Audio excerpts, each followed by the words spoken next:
Welcome. In this video, I'm going to show you simply how kids could use this just very quickly. So if you have students on here that have access to this, they have Microsoft 365 accounts, Google accounts, whatever their school account may be. They can go in and they can collaborate on this. So they can go in and students can click a new storyboard. Let's say we're doing compare and contrasting, and you have them working in a group. So they can go in, and obviously your templates will show up just like teachers would.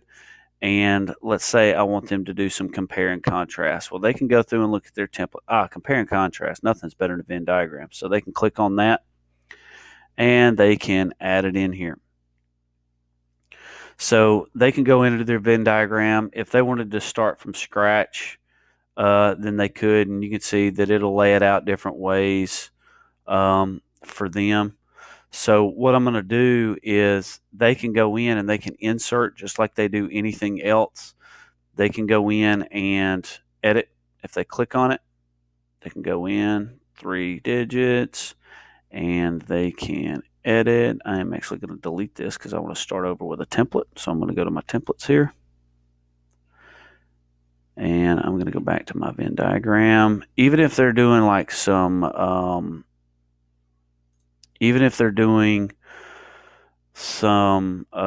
story mapping, or they're getting some ideas or brainstorming for their writing, they can also do this. But if they're comparing and contrasting a couple things, they can do that. So I can click on A, and I can always go in and I should be able to edit. So I have my text, shapes, and text color. So I go in, and now I'm on that circle. Now I can edit. There we go. So that's what I was trying to do. I can go in and I can edit, and they can type in, hey, I don't know if they're doing poets. Hey, here's Edgar Allan Poe, not Poe. And then they can go in and they can click another one, and they can say, all right, well, this one is Hawthorne. If they're doing different authors and they want to compare their works or whatever else, would be an easy way to do it based on a template. They can always zoom in if they want to get it a little bit bigger, especially when they get into these areas. So you could do it like that. You can also, if they want to, they can go in and they can, if I want to delete that out, I can delete it out. So it's very simple to use. They'll just have to go in and play around with it. But if you want them to compare and contrast these different people, you could say, hey, Hawthorne, I go in and edit. Hey, he was an American author, so on and so forth, and the different kind of works they did. So they can go in and write those things. They can also make notes with some of the tools. If you looked at the tools with it, you can do that.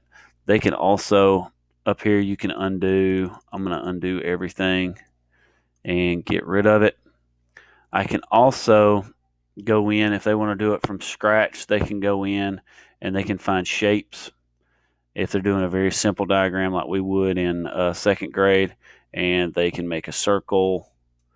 And keep in mind, they can work on this together. So it's not like it would just be me working on it, and they can make a simple, but it doesn't have to be perfect, Venn diagram. I actually want to change the color on that because I want it to look a little bit different. So I can go in and change the color, and I can obviously go in, click, and I can edit, and I can type in all the different facts that I want to about this one. Enter, go down, and keep typing all of my facts if I want to for each one.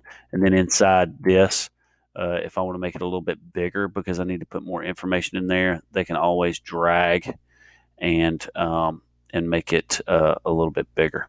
So let me delete that out there. So that's how your kids could use it if they're just simply setting up a Venn diagram, and how they can get in, and some of the tools, very same tools as teachers have. It's just an idea, but that'll kind of give you an idea of how students could use it. So I hope that helps. Thanks.